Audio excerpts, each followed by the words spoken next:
நம்ம நடிப்பெண் நாயகனான நம்ம சூரிய அவர்களுடைய கருப்பு திரைப்படத்தினுடைய தேர்ட் சிங்கலான ராத்து ராசன் பாட்டு இப்போ தான் இங்கே கேட்டு முடிச்சதுலேருந்து அந்த பாட்டு தான் என் மண்டைக்குள்ள ஓடிட்டு இருக்கு. அந்த வேலை நம்ம சாய் அபியங்கர் அவர்கள் ஏதோ அவர் பாட்டில் வந்து போதை கலந்துருக்கார் போல். என் மண்டைக்குள்ளே அந்த பாட்டு ஓடிட்டு இருக்கு அப்படி தான் சொல்லணும். Surreal elevation ட்ராக்குங்க.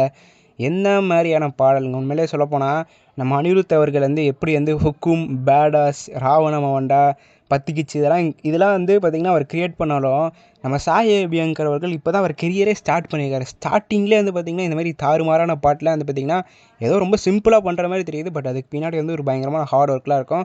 ஸோ வளவலன்னு பேசாமல் இந்த வீடியோவில் நம்ம எதை பற்றி பார்க்க போகிறோன்னா இந்த பாடலுடைய என்னோடய ஹானஸ்டான ரிவ்யூ. அது மட்டும் இல்லாமல் இந்த பாடலுடைய டீகோடிங் அப்படின்னா இந்த பாடல் படத்தில் எப்போ வர்றதுக்கான வாய்ப்பு இருக்குது அப்படிங்கிற இந்த எல்லா விஷயத்தை பற்றி தான் முக்கியமாக இந்த வீடியோவில் வந்து நம்ம டிஸ்கஸ் பண்ண போகிறோம்.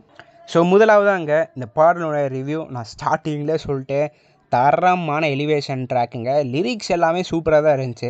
நம்ம சாய் அபியங்கரோட பாட்டில் இருக்கிற ட்ராபேக் வந்து என்னென்னாங்க, லிரிக்ஸ் வந்து புரியாதுங்க. புரியாதுன்னு சொல்கிறத விட நமக்கு அது கேட்க மாட்டேங்குது. ஸோ ஏன் வந்து நம்ம சாய் அபியங்கர் அவர்கள் சாங் மிக்சிங் இந்த மாதிரி பண்ணுறாருங்கிறது எனக்கு சீரியஸ்லி தெரில.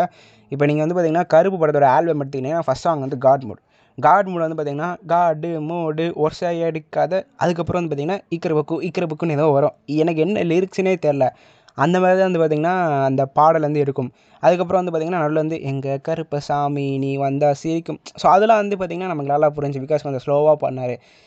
மித்த போர்ஷன்ஸ் எல்லாம் பார்த்திங்கன்னா ரொம்ப வேகமாக பாடினாரா என்ன லிரிக்ஸுங்கிறதே புரியல.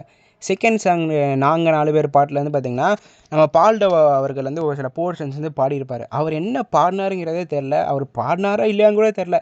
அந்த மாதிரி தான் வந்து இருந்துச்சு அப்படி தான் சொல்லணும். ஸோ இந்த பாட்டுலேயும் அப்படி தாங்க இருந்துச்சு. இந்த பாட்டில் கிட்டத்தட்ட சொல்லப்போனால் முழு பாடுமே அப்படி தான் இருந்துச்சு. கடைசி போர்ஷன்ஸ் வந்து பார்த்திங்கன்னா ஒரு சில லிரிக்ஸ் வந்து நமக்கு நல்லாவே புரிஞ்சு அப்படி தான் சொல்லணும். பட் ஓவரால் வந்து பார்த்திங்கன்னா ஒரு நல்ல ஒரு வைப் மெட்டீரியல், ஒரு தேட்டர் மெட்டீரியல் சாங்காக வந்து பார்த்திங்கன்னா இந்த சாங் வந்து மேக் பண்ணியிருக்காரு நம்ம சாய் அபியங்கர் அவர்கள். ஸோ இந்த பாடலுடைய வோக்கல்ஸ் நம்ம எடுத்து பார்த்தோன்னா மொத்தம் 3 பேர் பாடியிருக்காங்க. நம்ம சாய் அபியங்கர் அவர்கள், நம்ம பால்டபா, அது மட்டும் இல்லாமல் விஎம் மகாலிங்கம் அப்படிங்கிற இந்த 3 அவர்கள் வந்து பாடியிருக்காங்க. ஸோ சாய் அபியங்கர் அவர்கள் நம்ம எல்லாருக்குமே தெரிஞ்சவர் தான். பால்டபா அவர்கள் எல்லாருமே தெரிஞ்சவர் தான். ஸோ விஎம் மகாலிங்கம் அவர்கள் ஒரு சில பேருக்கு தெரியாமல் இருந்திருக்கலாம். ஸோ விஎம் மகாலிங்கம் அவர்கள் வந்து பார்த்திங்கன்னா எந்த மாதிரி பாடல்கள் பாடுவார் அப்படின்னா டிவைன் குத்து பாடல்கள் வந்து பாடுவாருங்க.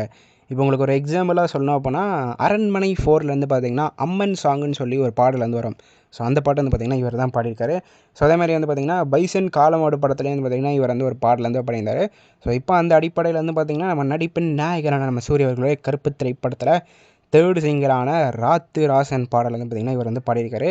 ஸோ எனக்கு ஹானஸ்ட்லி சொல்லணும் அப்படின்னா சாய் அபியங்கர் அவர்கள் என்ன பாடினாருங்கிறது தெரில, பால்டபா அவர்கள் என்ன பாடினாருங்கிறது தெரில. விஎம் மகாலிங்கம் அவர்கள் பாடினது மட்டும் தான் எனக்கு காதில் வந்து கேட்டுச்சு. ஸோ அவர் பாடின லிரிக்ஸ் மட்டும் எனக்கு கேட்டுச்சு ப்ளஸ் புரிஞ்சு.